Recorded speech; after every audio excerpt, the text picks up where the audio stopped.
got mad.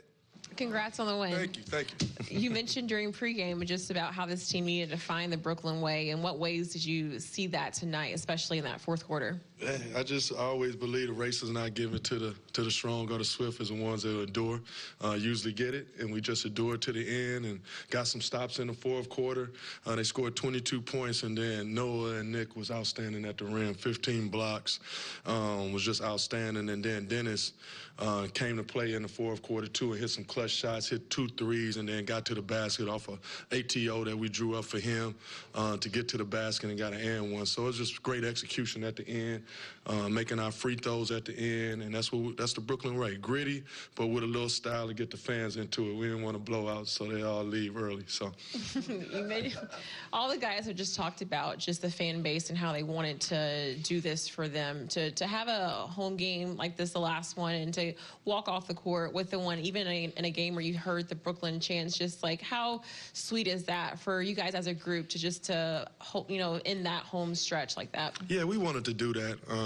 We missed some shots, but our fan base, it just energizes us. Every time we get a stop or we get a big play, they just come alive, and it makes our players come alive. So the energy we felt from them is fan appreciation night, and I didn't think it was going to be that many people. I mean, it was standing room only in there. They fill that building up, and you can just feel the spirit. You can just feel them cheering for us each and every play, and I'm glad we gave them something to really go home with, and just grateful for their participation in this season.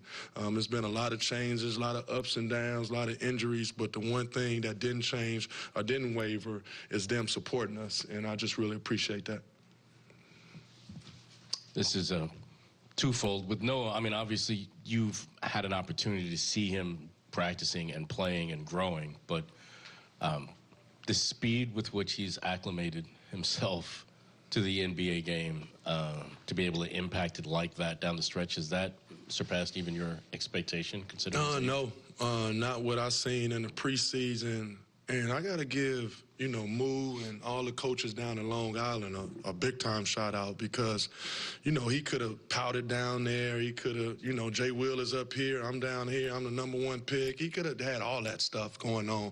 But I think they just did a great job coaching them, putting them in situations down there. So when we got him, he was already set. He knew exactly what we wanted to do, how he could perform, and he came in ready. And that's what you have to do. You never know when somebody's going to knock on your door, when opportunity knock on your door. Your job is to be ready. And he took on every challenge we gave him.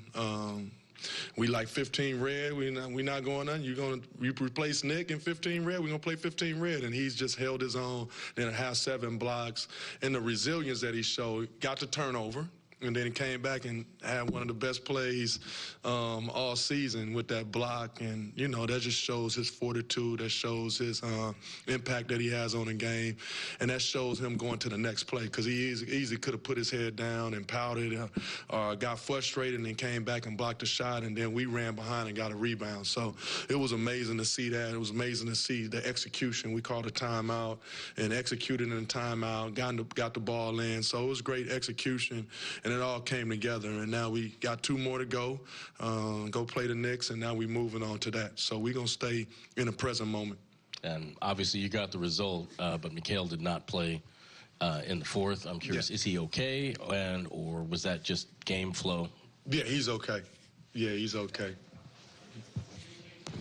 Cam, just kind of going to that last play with Noah. I mean, obviously you mentioned he could have just, let that play go and made the play or whatever. But just what does it say about a teenager who's learning this NBA, system to be able to have the fortitude to not just go there but make a play and not make a foul? Like, what does that say about his potential defensively but also his mindset? Yeah, it just says everything. I mean, we've been seeing it. I know y'all been seeing it in his extended minutes here.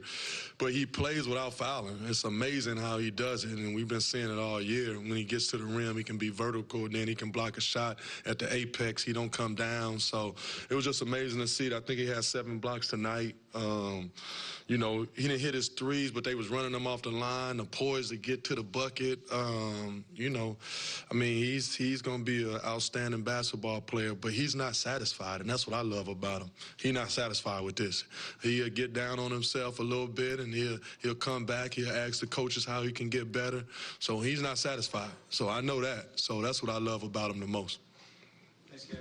That's it.